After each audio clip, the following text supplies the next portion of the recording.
अगं तू चिंचणी आवळे आणलेस ना? हो मग. 4 चिंचा दे ना. देते.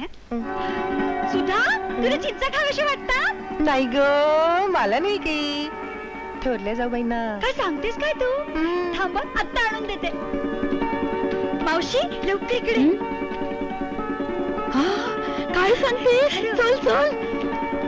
म्हणजे डोहाळे लागले तो डोहाळे. गेले 2 दिवस सारखी विड्या सोडते. काय विचित्र डोहाळे म्हणायचे. काय ग पार्वती?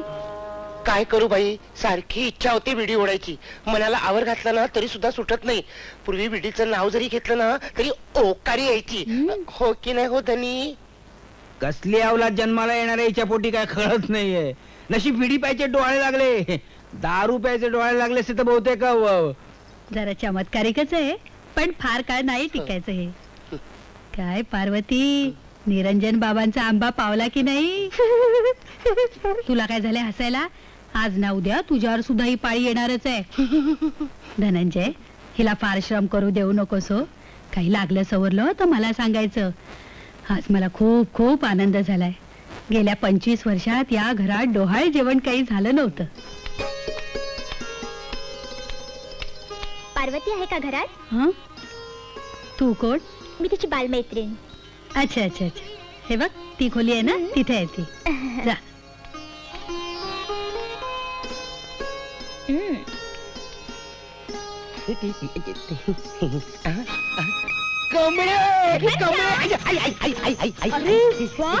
ही पण पूर्ण करून घेतेस वाटतं. हळू बोल, कोणतरी ऐकेल. पण तू अचानक कशी काय आली? आबानेच पाठवले मला पुण्याला. कशाला?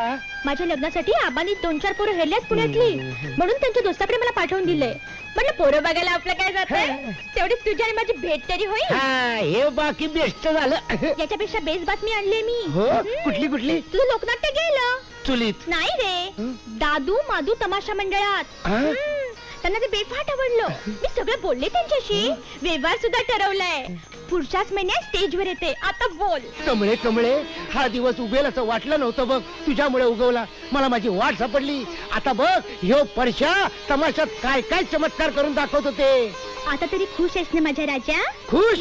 अगं माझ्या कमळे, तुला कुठं ठेवू आणि कुठं नको असं झालंय बघ. आधी मला जमिनीवर ठेव. अवघडलेल्या बाईनं असं झोसलू नये. अरे हो, विसरलोच की.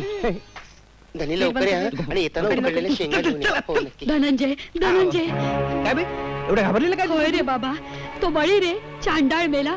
आज तुझी सगळी हाडं खिळखिळी करतो असा दम देऊन गेलाय. दुसरं काय रे, मवाली आहे, 4 गुंड बरोबर घेऊन यायचा. हे बघा, तुम्ही निश्चिंत राहा, काही काळजी करू नका. अरे बाबा, तुम्ही कामावर गेले हे बघूनच तो येणार रे. घरात फक्त मी, त्या 2 पोरी आणि ही अशी. मला फार भीती वाटते रे. तुम्हाला थांबता नाही का येणार? थांबू ना. काय हा शंतनू आज लायब्ररी घरातच अभ्यास करेल. बरं. आणि हा सुधीर सुद्धा. सुधीर कोण? सुधीर म्हणालो मी सुधीर म्हणालो. सुधा सुधा सुधा सुद्धा आहे, जरा धीर धरा असं मला म्हणायचं होतं. पण ते सुधा आणि धीर एकत्र झालं आणि तुम्हाला सुधीर असं ऐकू आलं. मी काय म्हणते धनी, तुम्ही स्टोअर मध्ये चिठ्ठी का नाही पाठवत आजारी असल्याची? पाठवतो पाठवतो. ही सुद्धा ऑफिस मध्ये चिठ्ठी घेऊन जाईल. मी ती निश्चिंत राहा, काही काळजी करू नका.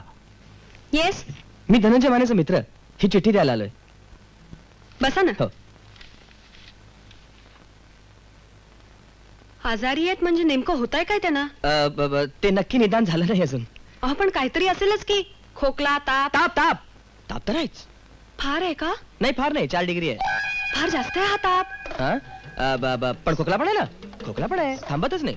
काय सांगता काय? हो, आम्हाला वाटतं ते काय ते गोवर असलं पाहिजे. शिवाय श्वास लागतो, डोकं दुखतं, पोटी दुखतं. म्हणजे थोडक्यात कठीण परिस्थिती आहे. काहीतरी भलतच झालं हो. पण असे अचानक सिरियस कसे झाले ते? सिरियस कुठं? सिरियस नाही काही, डॉक्टरने सांगितलं. माणसांचाच डॉक्टर आहे ना तो? अर्थात. पण तुम्ही काय काळजी करू नका हो, उद्यापर्यंत आम्ही सगळं बरोबर करू. तुम्ही? म्हणजे असं डॉक्टर म्हणाले. मला फार काळजी वाटते हो. मला इथे चैनच पडणार नाही. मी येऊ का तुमच्या बरोबर? नको नको, धनंजय जवळ कोणीही जाऊ नका असं डॉक्टरनी बजावलंय. मी जातो, कारण काय तो घरात एकटाच आहे आणि घरात दुसरं कोणी नाहीये. नमस्ते.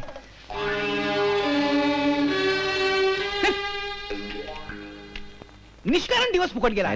तो लीलाबाईचा पुतळा आलाच नाही. माझी पण रजा फुकट गेली. अरे मी तर वाटच बघत होतो त्या बळीची. त्याचं थोबाड फोडायचं ठरवलं होतं मी. पण हा परशा बाहेर काय करतोय? लीलाबाईने त्याला लोकरीचं विणकाम करायला बसवलंय बाहेर. बोमला परशा आणि विणकाम. डॉन सुलटी. दोन उलटे मरू दे. धनंजयराव माने काय करून ठेवलं माझं.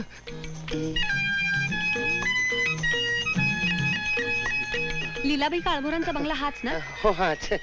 आपल्याला त्यांना भेटायचंय का? नाही, धनंजय माने इथेच राहतात ना? हो इथेच राहतात. ते आजारी असल्याचं कळलं. हो आपण आम्ही दोघं स्टोअर्स मध्ये एकत्र काम करतो. अच्छा अच्छा. चला मी तुम्हाला त्यांची खोली तुम्ही दाखवते. कशाला त्रास घेता? हा? मला खोली दाखवा, मी जाईन. अशा अवघडलेल्या अवस्थेत तुम्ही कशाला? पहिलीच वेळ आहे ना, हा? तुम्ही इथे यायची हो. हा. चला दाखवते. सावकाश. हा? या ना, या या. आमच्या घरात येणाऱ्या पाहुण्यांचं स्वागत मी नाही करायचं तर कुणी करायचं. या. आमच्या घरात म्हणजे? अहो तुम्ही माझ्या ह्याना भेटायला आलात ना. मी नाही समजले. अहो असं काय करताय. हे माझे मिस्टर, मी मिसेस धनंजय माने. काय?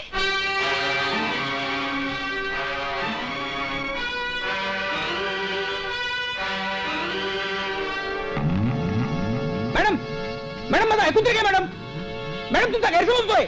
मॅडम ऐकून तर घ्या. Madam madam. धनंजय काय झालं रे? नाही ते कोण होती ती बाई? हा ती आमची मालकीनबाई होती. हं? मी आजारपणाचा खोटा अर्ज पाठवला ना म्हणून ती रागावून गेली.